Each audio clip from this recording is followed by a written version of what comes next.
Hello my dear students, okay very good morning to all of you. Electric potential की चर्चा हम लोग लगातार करते आ रहे हैं।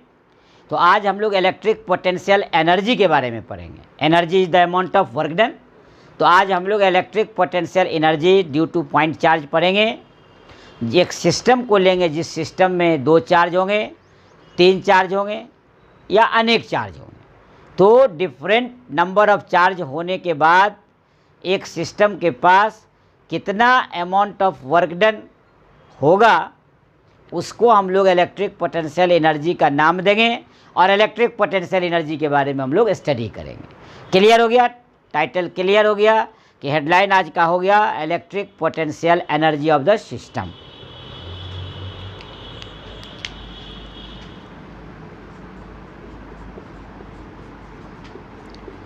Electric potential energy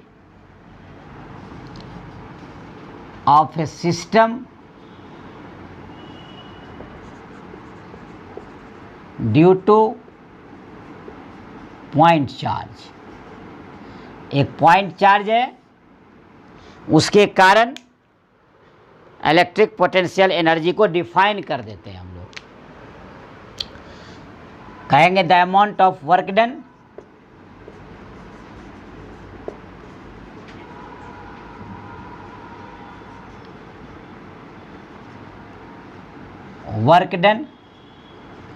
in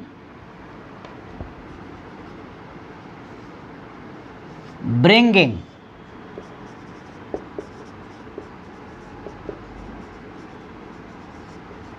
the point charge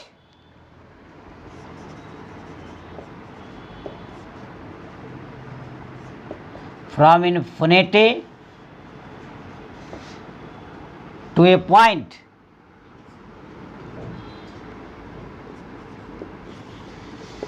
in an electric field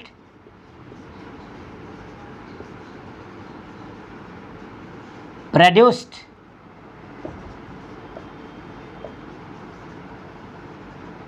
by the given charge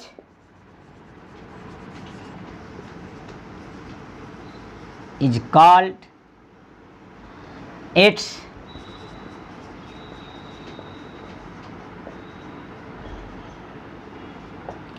electric potential energy.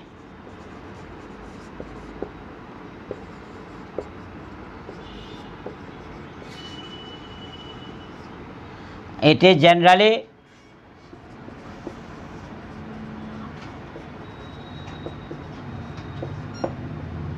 represented by U। इसका अर्थ clear हो गया कि इलेक्ट्रिक पोटेंशियल एनर्जी को हम लोग U से लिखते हैं।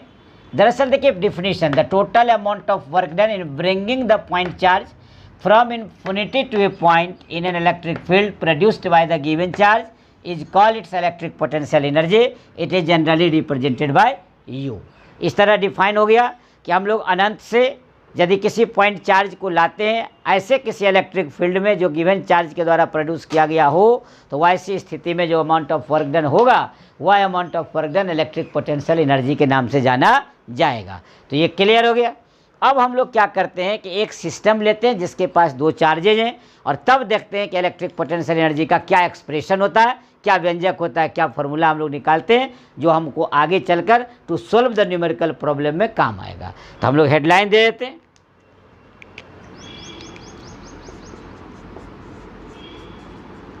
Electric potential energy of A system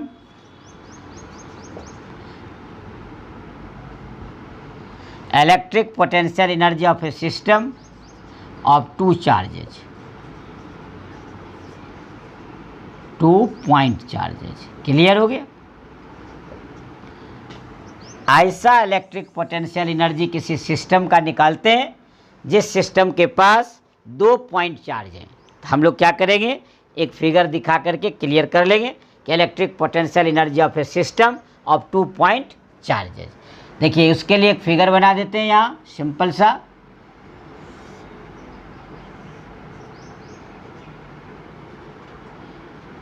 एक चार्ज यहाँ है और दूसरा चार्ज यहाँ मान के चलते हैं।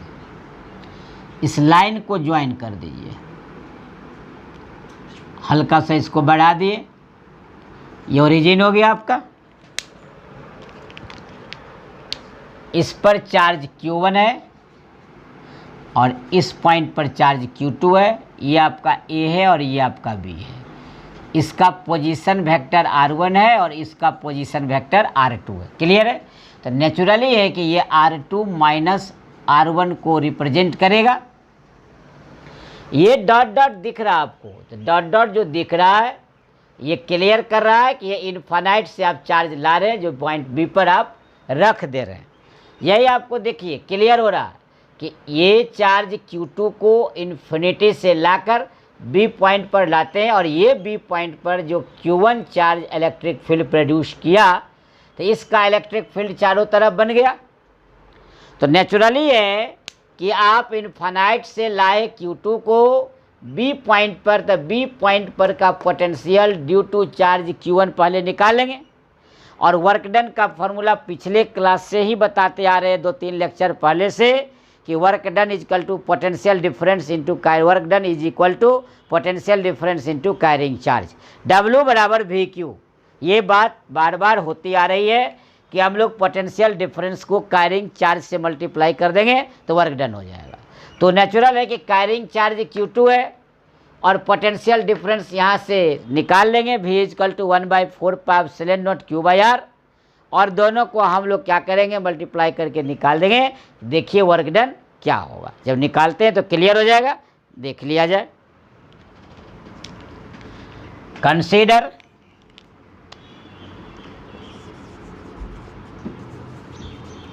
a system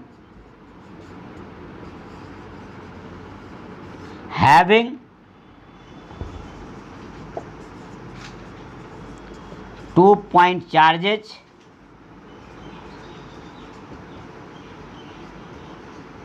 Q1 and Q2 such that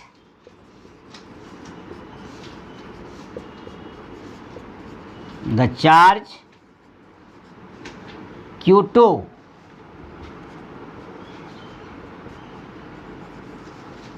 is initially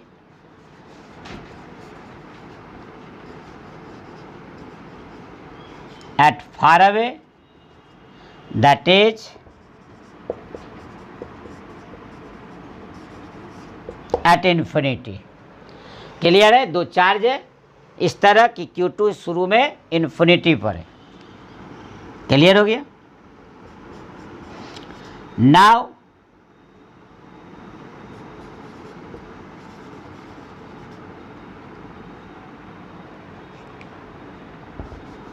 the potential, electric potential,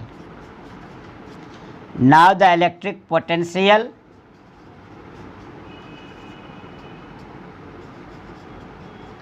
at B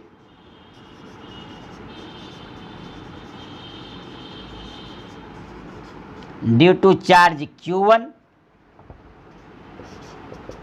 V is equal to 1/4πε0 Q/AB। यही मैग्नीट्यूड हो गया। A से B तक दोनों के बीच की दूरी हो गई। अब हम लोग यहाँ तक तो आ चुके हैं। Equation 1 again, the amount of work done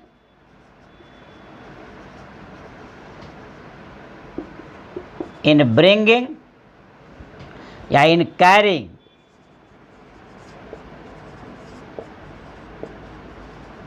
the charge Q2, again the amount of work done in carrying the charge Q2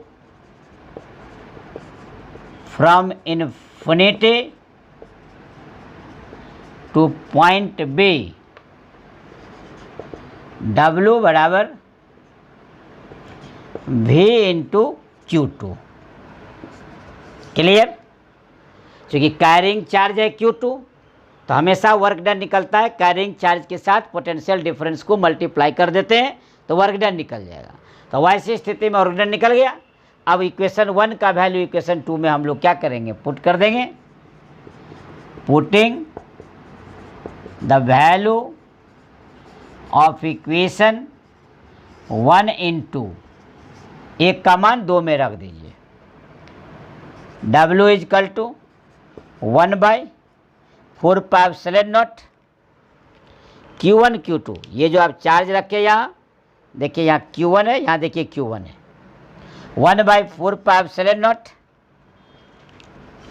Q1 bye, तो यहाँ Q1 Q2 हो गया, अब बाई AB मॉडुलस हो गया। इसका वैल्यू देखिए ए से बी तक हम बता दिए, R2 में से R1 वेक्टर फॉर्म में हो गया, तो लिखा जाएगा 1/4πε0 Q1 Q2 bye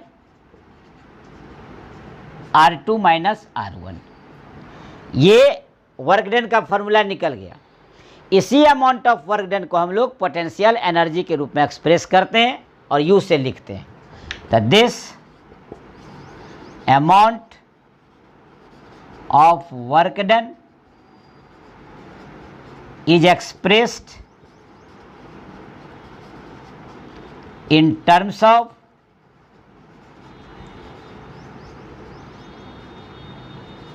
potential energy, then U is equal to, अब तक क्लियर हो गया, 1/4πε0 Q1 Q2 by R2 minus R1 का मॉड कर देते हैं, रिजल्ट हो जाएगा R2 माइनस R1 का मॉड हो जाएगा। तो क्लियर हो गया। तो ये U का वैल्यू निकल गया। इसी को याद रखिएगा कि potential energy of the system निकल गया, यानी इक्वेशन इसको हम 3 कर दें तो ये आपको क्लियर हो गया कि ये इक्वेशन 3 है।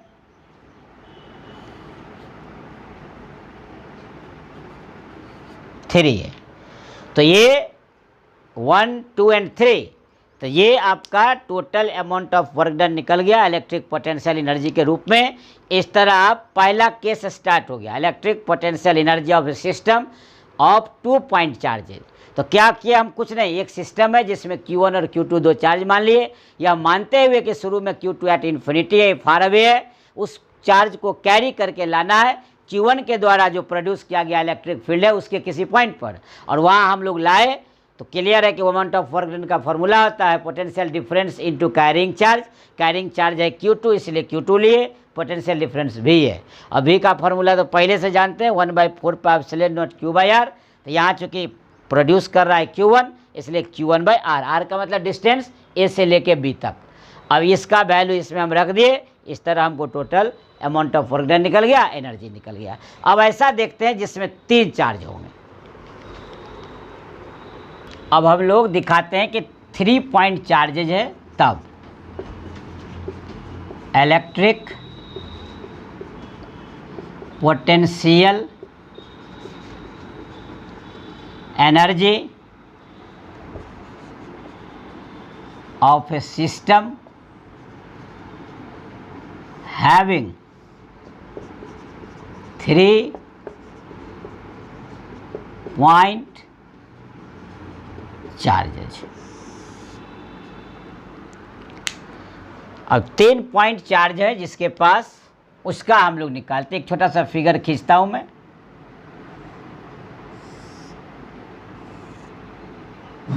एक चार्ज यहाँ है,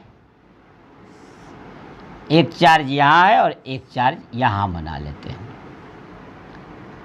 नेचुरल है, यहाँ से इसका डिस्टेंस हम लोग यहाँ दिखा देंगे, यहाँ से इसका डिस्टेंस यहाँ दिखा देंगे, और यहाँ से इसका डिस्टेंस यहाँ दिखा देंगे। क्लियर दिख रहा होगा फिगर में। ये आपका तो ओरिजिन है जहाँ से हम लोग डिस्टेंस को मेजर करते हैं।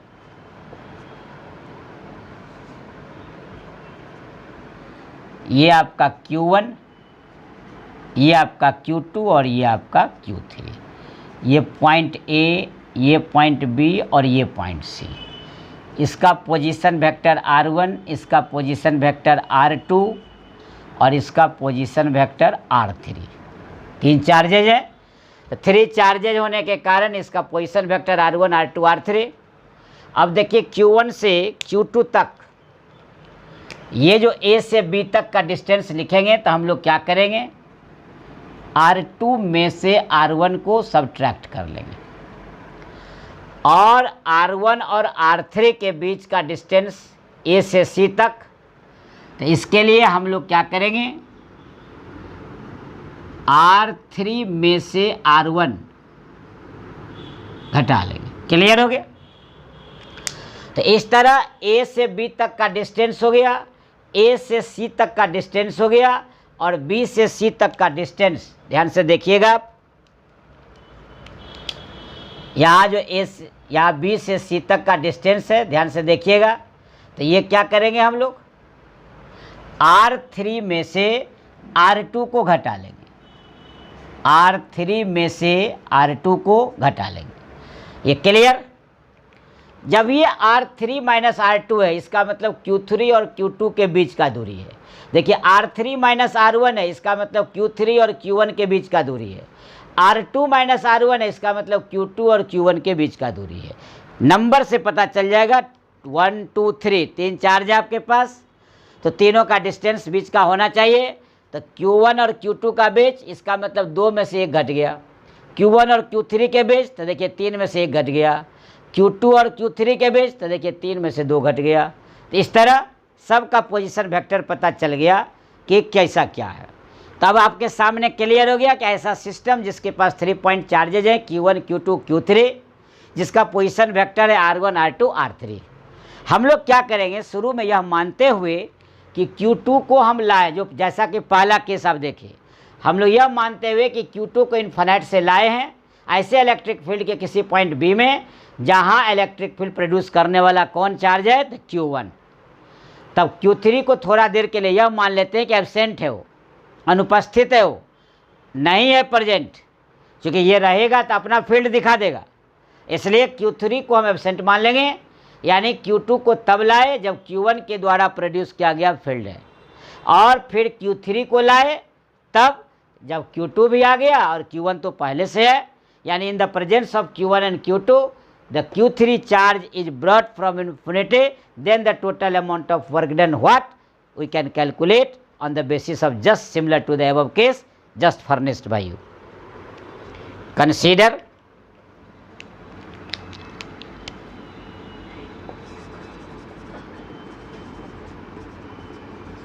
a system having 3 charges Q1, Q2 and Q3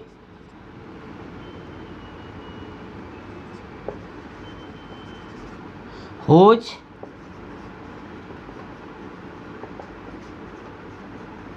position vector are R1, R2 and R3 respectively. Clear है? Initially the charges Q2 and Q3 are at far away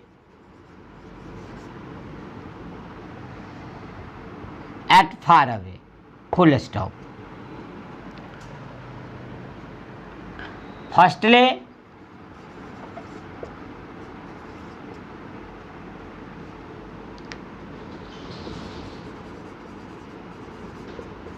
the amount of work done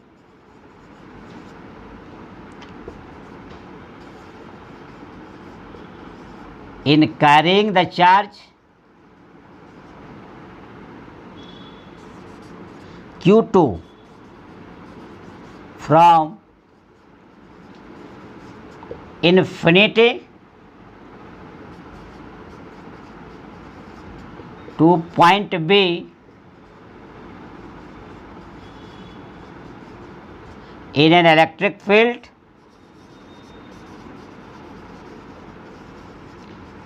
produced by charge q1 if the point charge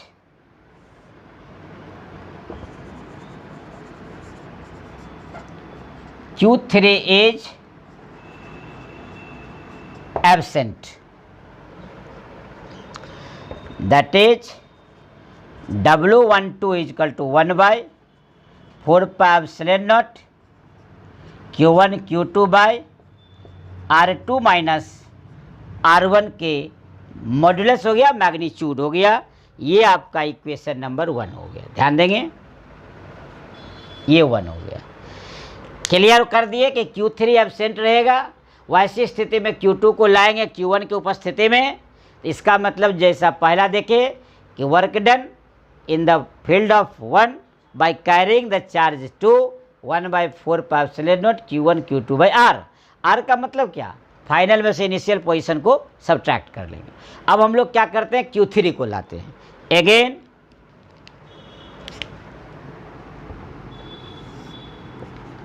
again the amount of work done in carrying the charge Q3 from infinity to a point in an electric field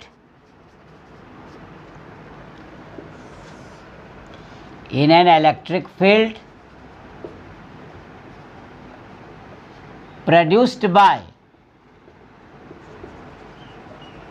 the charge Q1 and Q2।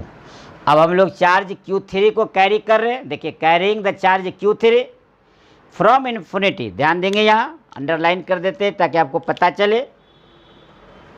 देखिए Q3 ध्यान से देखेंगे, ये underline है, ये highlight.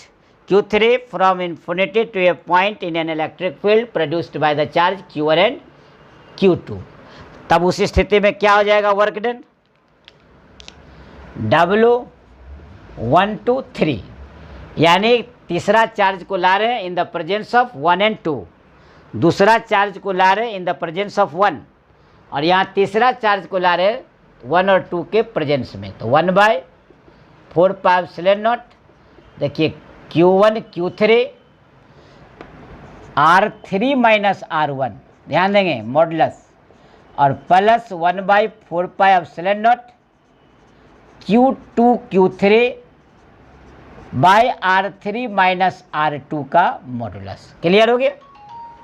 तो ये आपका 1 by 4 pi epsilon naught Q1 Q3 by R3 minus R1 और Q2 Q3 by R3 minus R2। अब हम लोग क्या करेंगे, दोनों को ऐड कर देंगे, total amount of work done. Therefore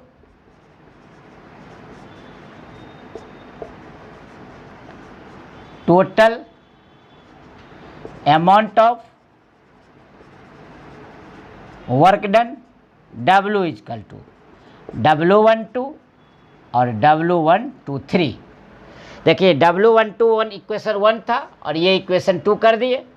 अब हम लोग क्या करेंगे, 1 और 2 का वैल्यू इसमें लाके भर देंगे, ये हो गया equation 3। Putting the value of equation 1 and 2 in equation 3 we get. अब हम लोग क्या करेंगे, फाइनल रिजल्ट कुछ नहीं, जो 1 और 2 का इक्वेशन है वो 3 में हम लोग क्या करेंगे, रख देंगे, तो मेरा रिजल्ट आ जाएगा। देखिए ऊपर वाले को मिटा रहे हैं, आपका काम क्लियर हो जाएगा।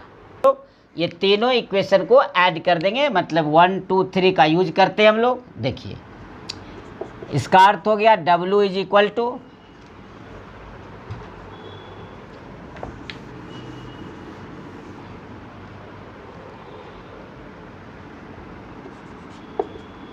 W12 यहाँ पर है 1/4πε0 Q1 Q2 by R2 minus R1 plus 1/4πε0 Q1 Q3 by R3 minus R1 और 1/4πε0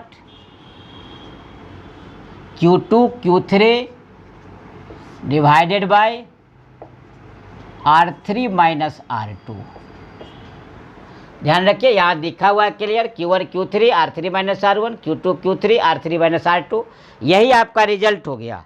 इसको हम लोग क्या करेंगे, रेक्टेंगुलर बॉक्स में घेर देंगे, अर्थात जो भी चार्जेज आपको 3 चार्ज मौजूद है इसको आप आराम से इक्वेशन नंबर 4 लास्ट किया जाए, यानी total amount of work done निकल गया। यानी इसी को हम लोग इलेक्ट्रिक पोटेंशियल एनर्जी के रूप में भी लिखते हैं, यानी कि U = W। क्लियर हो गया। यही रिजल्ट निकालना था आपको। किसी सिस्टम के पास 3 चार्जेज होंगे तो कितना अमाउंट ऑफ वर्क डन होगा, देखिए दैट इज पोटेंशियल एनर्जी होगा। तो इसलिए इलेक्ट्रिक पोटेंशियल एनर्जी यानी this amount of work done is said to be electric potential energy. Last line लिख देते हैं, this amount of work done is said to be electric potential energy. Clear है। इस तरह हम लोग क्या किए, 2 केस पढ़ लिए, इस तरह electric potential energy he and हो गया। अब इस पर सवाल कैसे बनेंगे इसकी चर्चा अगले लेक्चर में करेंगे। आपको ये समझ में पूरी आ गया होगा, जो पहला था उसी का दूसरा बना, उसमें 2 चार्जेज थे, इसमें 3 चार्जेज होंगे। इसमें कुछ नहीं किए, शुरू में इसको एब्सेंट कर दिए, इसको लाए, बाद में इसको भी लाए, दोनों के प्रेजेंस में अलग अलग वर्क डन निकाल करके ऐड कर दिए, total amount of work done निकल गया। क्लियर। तो इस तरह हम लोग क्या किए, ख़त्म कर दिए। तो आज हम आपसे लेते हैं शुभ विदा, फिर अगले लेक्चर में मिलते हैं। तब तक के लिए आप भी रखें अपना ख्याल। Thank you.